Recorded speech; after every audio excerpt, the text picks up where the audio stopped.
The pace and intensity of our lives, both at work and at home, leave several of us feeling like a person riding a frantically galloping horse. Our day-to-day incessant busyness, too much to do and not enough time, the pressure to produce and check off items on our to-do list by each day's end, seems to decide the direction and quality of our existence for us. However, if we approach our days in another way, we can consciously change this out-of-control pattern. It only requires the courage to do less. This may sound simple, but doing less can actually be very difficult. Too often, we mistakenly believe that doing less makes us lazy and results in a lack of productivity. Rather than, doing less helps us enjoy what we do achieve. We learn to do less of what is extraneous, and engage in fewer self-defeating behaviors, so we create a rich life that we truly feel great about. Just doing less for its own sake can be easy, startling, and transformative. Imagine having a real and unhurried conversation in the middle of an unforgiving workday with somebody you care about. Imagine completing one discrete task at a time and feeling calm and happy about it. In this book, you will see a new approach. The approach is equally useful for our personal life and our work life. In fact, the two hemispheres of our work and personal lives constantly reflect on and affect one another, each changing and/or reinforcing the other.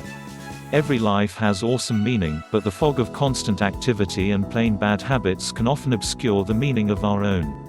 Acknowledge and change these, and we can again enjoy the ways we contribute to the workplace, enjoy the sweetness of our lives. And Chapter 1, Prioritizing. Not everything in life can be a priority.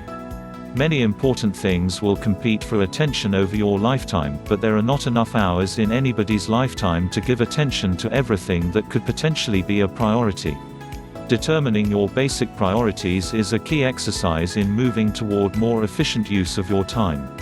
Your basic priorities provide a means for making time choices, helping you decide where it is important to invest yourself and where you are able to let go. Prioritizing. Setting priorities is a matter of deciding what is very important. In this case, important means significant to you. What activities and roles give your life meaning? These are the components of your life where you would like to succeed the most. Not everything in your life can be a priority. Many important things will compete for attention over your lifetime, but there are not enough hours in anybody's lifetime to give attention to everything that could potentially be a priority. Determining your basic priorities is a key exercise in moving toward more efficient use of your time. Your basic priorities provide a means for making time choices, helping you decide where it is important to invest yourself and where you are able to let go. On a daily basis, you also have to learn to set task priorities. Prioritizing tasks includes two steps: recognizing what needs to be done, deciding on the order in which to do the tasks. How do you determine what work needs to be done?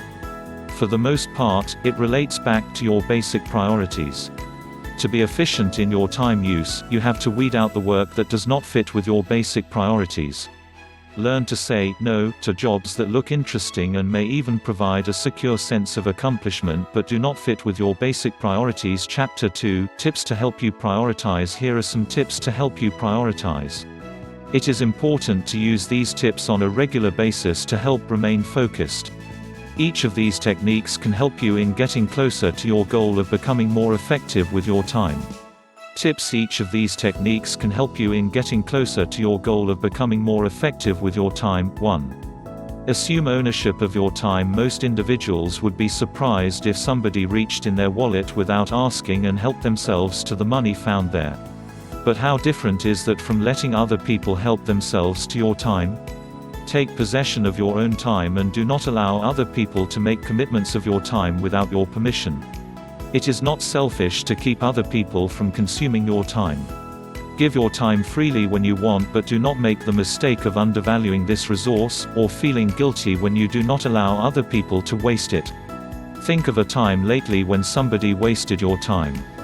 How could you have dealt with the situation better?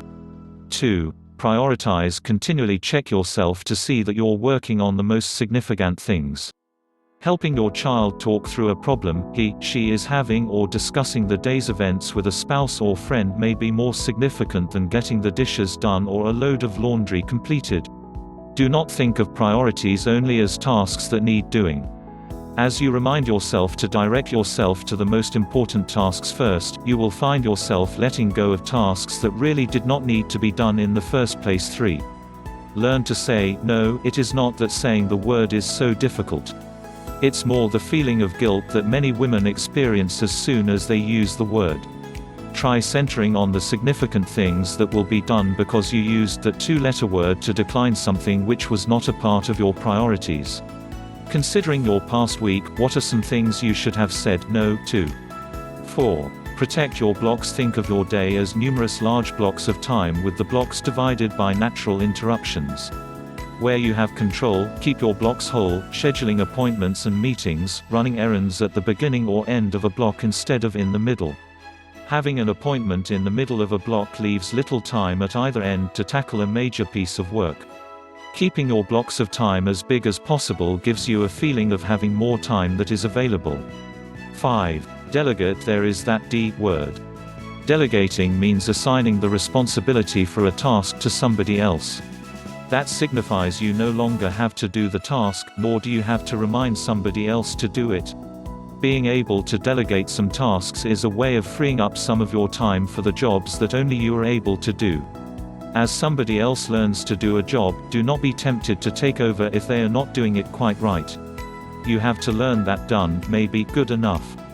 14-6. Think in terms of buying time. There's an intimate relationship between time and money, where one can often be substituted for the other. The more hectic your schedule, the more reasonable it is to buy time by selecting goods and services that save you from investing time. Paying somebody to mow your yard or transport your kids to baseball practice are examples of purchasing time. What are some of the additional ways you are able to or do buy some time? 7. Learn to work with your biological clock. People have a peak time of day when their energy is at its highest and concentration at its best. Determine which time of day is your peak performance time and plan your work accordingly. Keep meetings and routine tasks for other parts of the day when you have the choice. What part of the day is best for you to do a task that takes real concentration? 8. Break down big jobs into manageable pieces. One of the sources of procrastination is that some tasks can seem too overwhelming to even begin. Learn to break down a large task into manageable pieces and then begin with a piece you know you can handle. The most challenging step on major undertakings is often the first one. Besides, you will have a greater sense of satisfaction as you complete each individual portion of the task, and this can keep you motivated to the end. Think of a major task you have ahead of you. How could you break it down into manageable pieces? 15-9. Work on overcoming procrastination. Once you recognize that you are procrastinating, the next step is to begin overcoming this time-wasting habit. In addition, procrastination is a habit, a habitual way of dealing with tasks you find distasteful or that make you fearful of failure.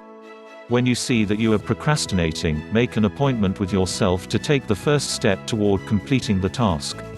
Determine exactly what that first step will be and then set a specific time in the near future to begin. Chapter 3, Beating Procrastination. If you have found yourself putting off important tasks repeatedly, you're not alone.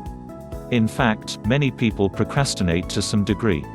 The key to controlling this destructive habit is to recognize when you begin procrastinating, understand why it happens, and take active steps to manage your time better. In a nutshell, you procrastinate when you put off things that you should be focusing on right now. Chapter 4, Tips for Staying Focused. Some might say it is because we do not have the necessary willpower to accomplish what we set out to do. Some say it is because we are too busy or too overwhelmed to take action on our resolution. My guess is it could be any of those things, but it is more likely that you have just started down a path without your compass and you have started to lose your way. Rather than rattling off a list of things you should do for whatever reason, sit down and think about what it is you really want to achieve and set a solid intention for accomplishing your goal. I also suggest that you focus on only 1 or 2 intentions at a time. No matter what it is that you would like to achieve, setting an intention can and will set you on a course for success. Tips for staying focused. Some might say it is because we do not have the necessary willpower to accomplish what we set out to do.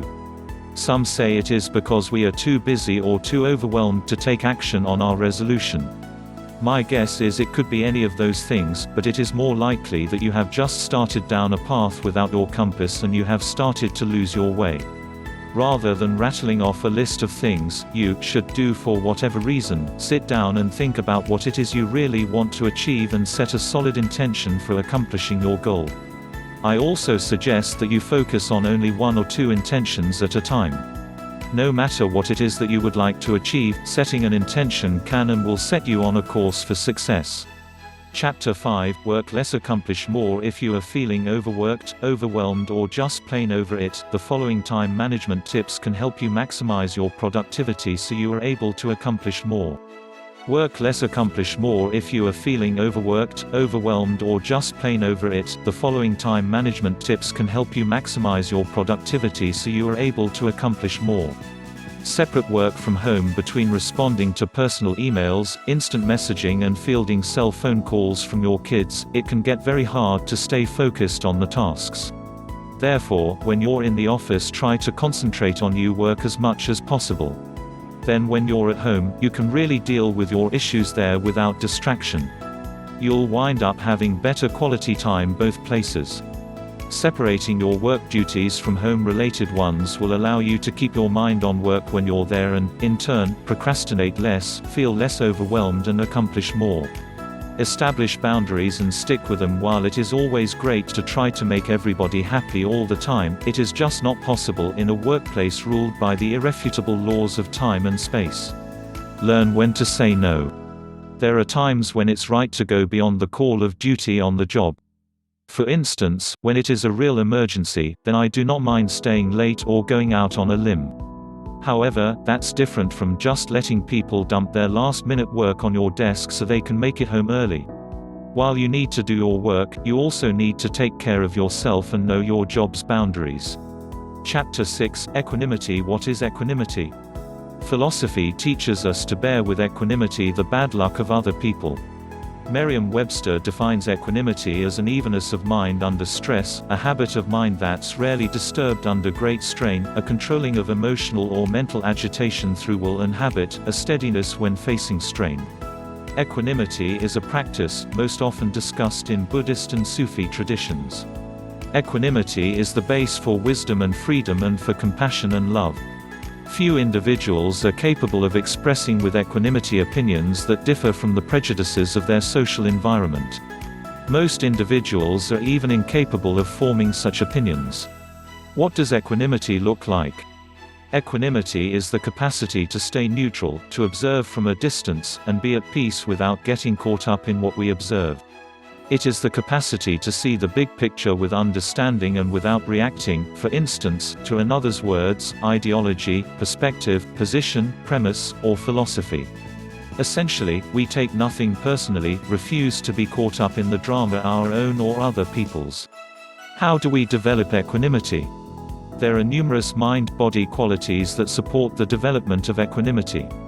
One is integrity. Doing and being in integrity supports our feeling confident when we speak and act. Being in integrity fosters an equanimity that results in blamelessness, feeling comfortable in any setting or with any group without the need to find fault or blame. Another quality that supports equanimity is faith, not necessarily a religious or theological faith, a faith based on wisdom, conviction, or confidence. This type of faith allows us to meet challenge, crisis, or conflict head-on with confidence, with equanimity. A third quality is that of a well-developed mind, a mind that reflects stability, balance, and strength. We develop such a mind through a conscious and consistent practice of focus, concentration, attention, and mindfulness. A well-developed, calm mind keeps us from being blown about by winds of conflict and crisis. Chapter 7 – Affirmations. If you use affirmations, make it a point to use them frequently and do not stop using them even if your situation is getting better. The more you use affirmations, the better the situation. There are affirmations for every type of situation. Priorities, procrastination, focus, and serenity are just a few. Here are some affirmations that may help you throughout your day. Prioritizing – I am entitled to live a calm life, full of joy and order. I set realistic goals, remembering that my first priority is myself. I schedule tasks at the right pace for me. I proactively decide what tasks I should do first and which are more important. I take something off my schedule before I add one on. I make time for anything new that I bring into my life. I find no need to hoard my time on one specific thing. I am able to delegate the tasks that I cannot, or should not, be doing. I make time for play and rest and do not allow myself to work non-stop. I accept my progress because it is at my own pace. I know that my patience, tolerance, and efforts help me learn and grow to be a stronger version of me. I am gentle with my efforts, knowing that my new way of living requires much practice and patience.